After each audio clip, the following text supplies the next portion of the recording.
What's up everyone, it's Cameron here for another video. So yeah, this is going to be my Flash review, and yeah, it's been kind of a long video, or it's been a while, kind of. Anyway, the reason why I haven't uploaded my reaction, the explanation will be in my previous video, the Aladdin video, by that time. But yeah, anyway, in case you guys missed that, it got a copyright strike and it got blocked.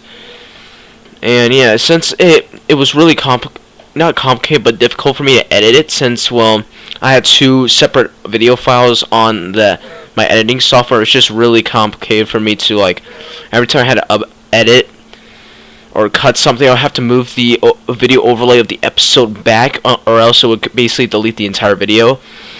And yeah, I just had to do it back and forth, so that's why I split it into 3 parts, and I only uploaded the first part and it got blocked by WB. So yeah, so unfortunately that's what happened. But yeah, so this is gonna be my Flash review. This episode was just so great, and I am really looking forward to this season. There's just so many good references in there. There are a lot of stuff they were able to adapt to live action in the comics, which we'll be talking about. We're gonna first go over like our review / breakdown, just the entire episode, like going like through different parts, and after different parts of the episode that I liked, then parts of the episode that I didn't like, then after that we'll go over to like the references and stuff. So yeah, and I am doing a reaction to Titans. Hopefully that won't get blocked. If it will, I'll probably just bring it, or not bring it, but I'll upload it to my Vimeo account, because that's what I'm going to be doing with my Flash account. I'll also be uploading uncut reactions to Patreon after I get all those tiers and just the entire Patreon itself set up. So anyway, without wasting any time, let's get right into the review. So before we get started, I would just like to say, if you notice me like wheezing or anything, it's because I still am going through that cold, and I'm still coughing a little bit, but I still kind of want to make any videos. So yeah, I just want to let that out there in case you're wondering why you hear me like wheezing constantly. That's kind of why, and why I'm kind of like taking big breaths. So yeah, anyway, it does start off with Barry, or sorry, Nora talking to Team Flash through her narration, like explaining like who she is and all that stuff. And yeah, I do hear some clicking in the background. That's mainly because I'm kind of recording this while I'm placing my images for my video through my editing software. So yeah. And later in the episode, we do see Nora help out Barry with some forensic work, or not really forensic work, just like some files. And I really liked how while Barry was away, they kept on collecting files on metas and just forensic work in general, and they never replaced Barry. I really liked that. And yeah, I kind of really liked how Barry's reaction, it's kind of like everybody else's reaction when Barry does work and they get a little bit annoyed, and I kind of like how they did that with Barry's reaction with Nora. And I do like the chemistry between Grant Gustin and Jessica Parker Kennedy. I think they have really good chemistry with their characters as father and daughter. And I really liked later when they get that metahuman alert that she does give Barry the OG suit from season 1 with the red emblem. And she's right, it is a total fan favorite. I really like that suit. I do kind of like how they did change over the years, or over the course of the seasons, because I wasn't the biggest fan of the dark red, but seeing it like in daylight, it looked really cool, and it looked like all shiny and stuff. It just reminded me of the good old days in season 1. And then later in the episode, we do see Barry in the season 2 suit try to send Nora home. And I do really like how they're basically turning this episode into kind of a legacy episode, because not only Nora, who is Barry's daughter, we also do see him in all his previous suits except for the season 4 suit. I do like all the references from the Flash Museum, kind of giving us a hint towards the future. And who knows, maybe we'll see the Flash Museum later down the line. And yeah, I just really like the way they portrayed the season or this episode, and I believe a legacy is the or legacy and family is the main theme of this season, I believe. And I hope they further produce and help that grow throughout the season, because I really like this episode mainly because of all the legacy kind of references and basis of this episode. And later in the episode, we do see kind of why Nora is so attached to Barry, because she eventually tells Barry why she's really there, that she's not really stuck. And in my opinion, I didn't really like that. I was expecting that, but I didn't really like that fact, just because it kind of undermines the whole thing about her being stuck, and it kind of undermines the whole, like, I guess, setup for the episode, but it is what it is. And we do see the future newspaper, and it does show that Barry, after the events of the 2024 events, where he vanishes, it's been 25 years in the year 2049, and he still hasn't returned, and he's still missing.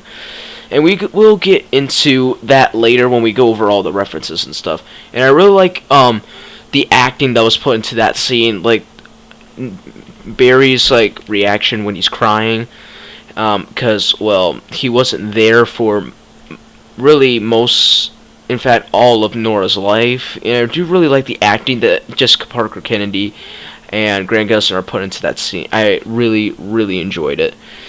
And yeah, later in the episode we do see gridlock on the plane, and when they try to recreate that part of the comics where Barry does phase a plane through, I believe it was either a building or a bridge or both back in the New 52. I believe it was issue 2 against Mopwool, which was reference, and I will talk about that later. And I just really liked how they were kind of building up Nora, kind of like the new. I kind of like and hate how they're building up Nora as kind of like the new Wally, where she's learning about her abilities.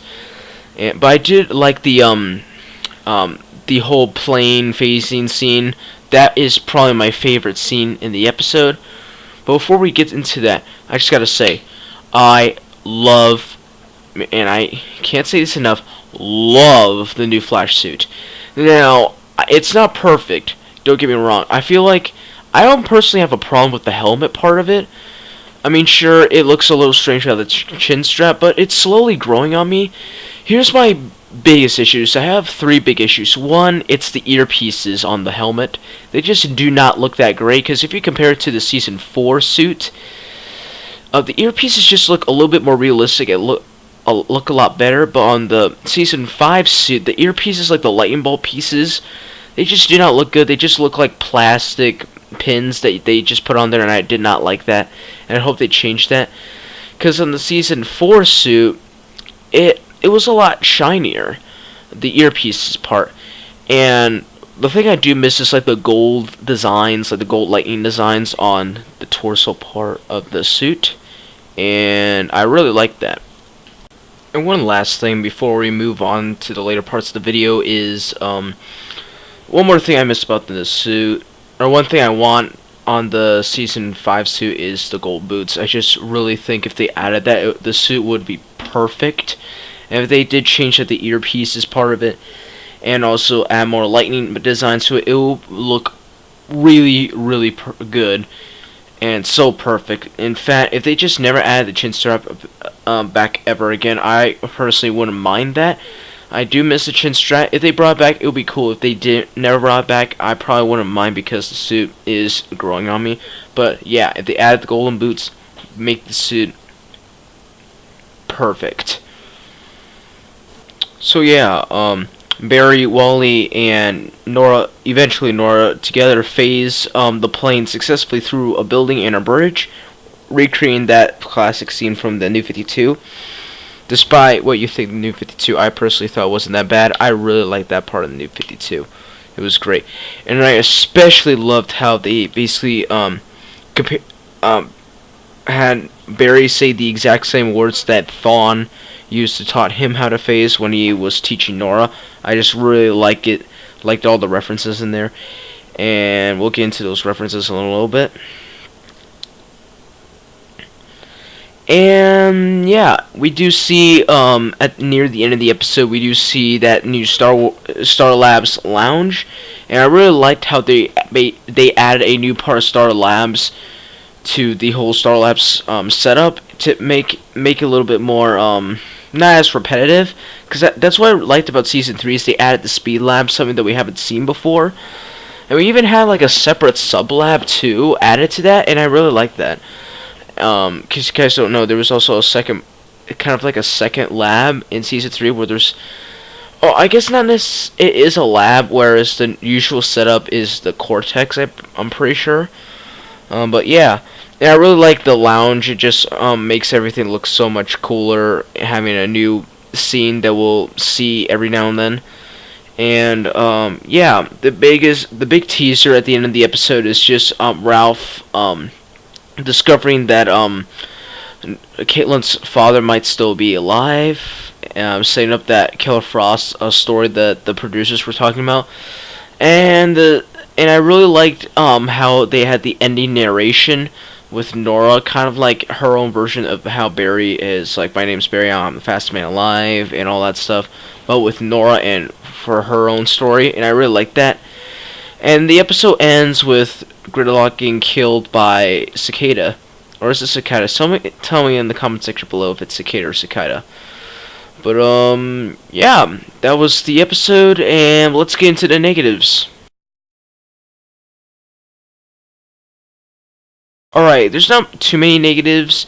The main negatives I want to bring up, because I want to keep this, because this video is already getting pretty long, longer than I intended. And the only negatives are like some of the some of the Iris scenes. They aren't as bad as season 4, but just kind of like or not necessarily the Iris scenes. It's just the way that Nora was treating Iris. I didn't like that too much. I do understand it. It's just like a little nitpicking. And also what I didn't like is obviously my nitpicking of the season 5 suit. And, yeah.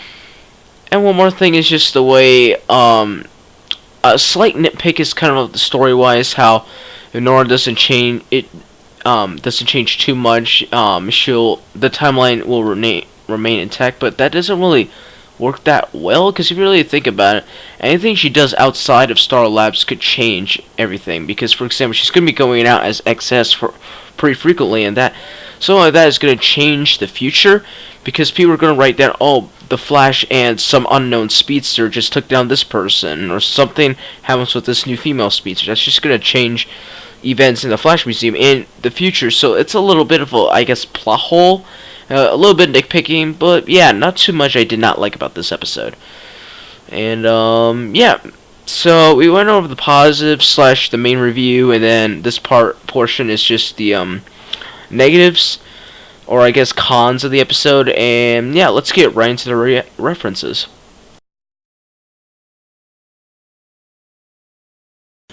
Alright guys, so I was contemplating whether or not I was going to release this part of the video in this video or a separate video, just because my breakdown video, or not my breakdown, my review video is already getting pretty long. It's already at 13 minutes and 46 seconds without the outro.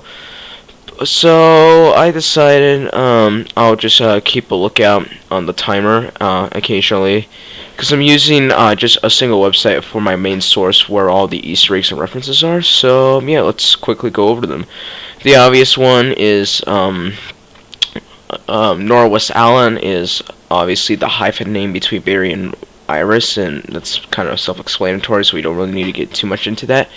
Second one is when Nora is in the speed lab, we see Barry talking about that she can Marty McFly herself out of existence, which is an obvious reference to Back to the Future. There's also a reference to Terminator 2. From Iris, who thinks Marty McFly is from Terminator 2, which was probably going to trigger a lot of fans.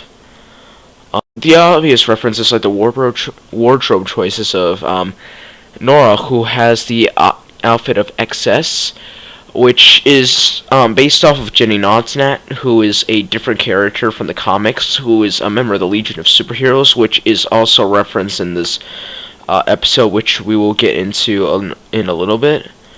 Then there's the obvious reference of the Legends, since even though the Legends aren't in this episode, we do get a lot of references. Like, we see Wally leave for a bit to go talk to the Legends about Nora's DNA, and when he leaves, we do hear the Legends theme, and later we see Wally back from his information with the Legends, and then near the end of the episode, where we see everybody in the new Star Labs lounge, we do see Wally talk about the Amazing Grace episode, where I think that was one of Wally's first episodes on the Legends team, where where it was the Elvis episode. It's also a reference to last season, why he left Central City, and yeah. Then there's the Happy Harbor reference, which is most likely a reference to Young Justice, because that was like the main location for the heroes of Young Justice. I believe that Happy Harbor is a slight reference to that.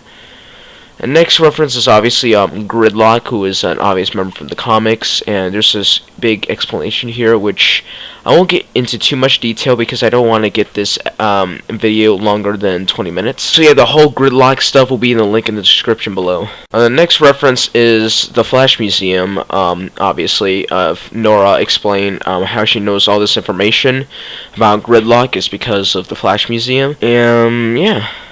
There's also references to the World's Finest episode of Supergirl, where Barry uses the tachyon device on that episode, and also in the, I believe it was the Versus Zoom episode, where Barry fought Zoom with the tachyon enhancer.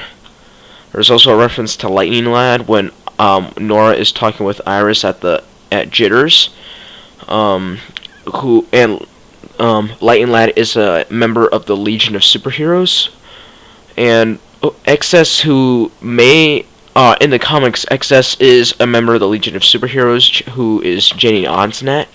But on this version, I'm not too sure if she is either a member of the Legion, or if she's just like a helper that helps every now and then. The next reference is shui, which is a slang that is used frequently in this episode. It was first said by Nora in her little conversation with Iris at Jitters, and shui is a reference to a slang that was used frequently on the show Batman Beyond, where shui is basically like the future slang of like cool or lit, kind of like that.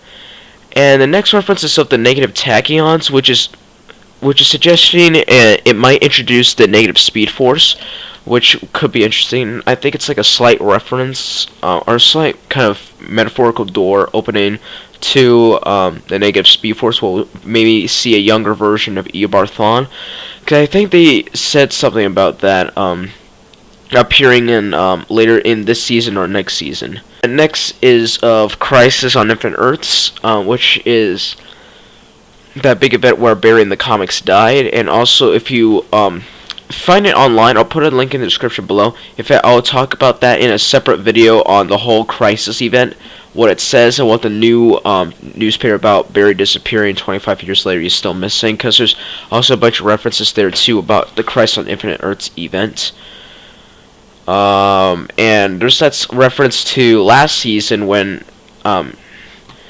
Nora said to Barry, remember to say I do, in the Crisis on Earth X Part 1 on Supergirl, I believe, where it was Nora's first appearance. And phasing is where in that scene, which I really loved, was when Barry was teaching Nora how to phase the plane. We saw a reference to Harrison Wells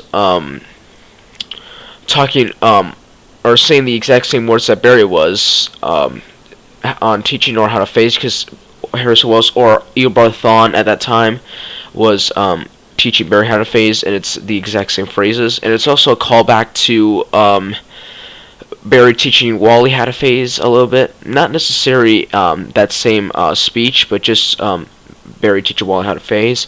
Of course, there's the flash ring. I don't really need to get too much into detail, but in the comics, Barry used that ring a lot to keep his suit in there, just so he didn't need to like carry it around or keep his suit underneath his everyday clothing.